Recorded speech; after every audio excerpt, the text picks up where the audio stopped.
transistor တွေမပေါ်ခင်တုန်းကအရွယ်အစားကြီးမားတဲ့ vacuum tubes တွေကအချက်ပြလိုင်းတွေကိုချက်ထွင်ဖို့နဲ့ switch လုပ်ဖို့နေရာအများကြီးယူခဲ့ရပါတယ်အပူတွေလည်းထွက်တယ်လို့ကျိုးပဲ့လွယ်တဲ့အားနည်းချက်တွေလည်းရှိခဲ့တာပေါ့ဒီနေ့ခေတ်မှာတော့ဘီလီယံနဲ့ချီတဲ့ transistor တွေပါတဲ့ chip တစ်ခုကိုတစ်အိတ်ကထဲထည့်ထားနိုင်ပါပြီဒီလောက်တင်းငယ်တဲ့အရာလေးကလျှက်စစ်စီးစင်းမှုကိုဘလူများလျှက်စီလက်တလူမြန်ဆန်းတဲ့အချိန်နဲ့တွက်ချက်ပေးနေတာလေတင်ရောဆင်းထားဘူးပါလားကဲအရင်ဆုံး transistor ဆိုတာဘာလဲဆိုတာကနေစလိုက်ရအောင်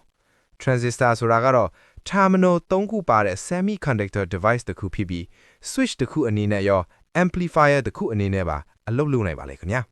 အဓိကမိသားစုကြီးနှစ်ခုခွဲခြားနိုင်ပါတယ်အဲ့ဒါတွေကတော့ bipolar junction transistors BJT နဲ့ field effect transistors တို့ပဲဖြစ်ပါတယ်ဒီဗီဒီယိုမှာတော့ကျွန်တော်တို့ BJT အကြောင်းကိုအဓိကထားပြောသွားမှာပါ BJT တွေက current driven ဖြစ်ပါတယ်ဆိုလိုတာက collector current ကိုထိန်းချုပ်ဖို့အတွက် base ထဲကို current အနည်းငယ်ထည့်ပေးရတာပါတစ်ဖက်မှာတော့ MOSFET တွေက voltage driven ဖြစ်ပါတယ်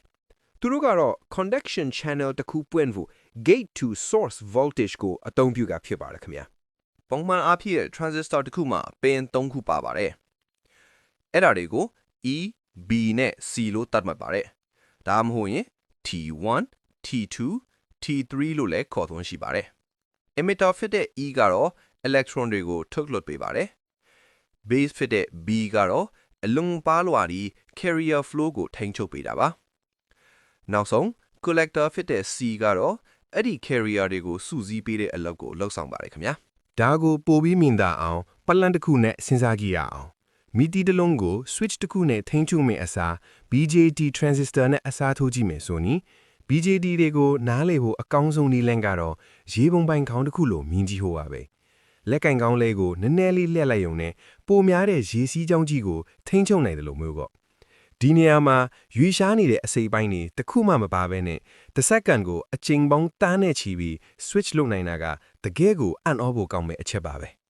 transistor ရဲ့လုပ်ဆောင်ချက်တွေကို cut off active region နဲ့ saturation ဆိုပြီး၃ပိုင်းခွဲခြားနိုင်ပါတယ် cut off မှာ switch အပွင့်အနေနဲ့ရှိနေပြီး saturation မှာတော့ switch အပိတ်အနေနဲ့အမြင့်ဆုံးစီးဆင်းခွင့်ပြုတာပါ LED မီတီလေးတွေကနေ super computer တွေအထိ transistor တွေကနေရာတိုင်းမှာရှိနေပါတယ်နောက်တစ်ခါ thin phone screen ကိုနှိပ်လိုက်တိုင်း thin phone ထဲမှာ transistor ပေါင်းတန်းနဲ့ချီပြီးအလုပ်လုပ်နေတယ်ဆိုတာကိုသတိရလိုက်ပါဦးနော်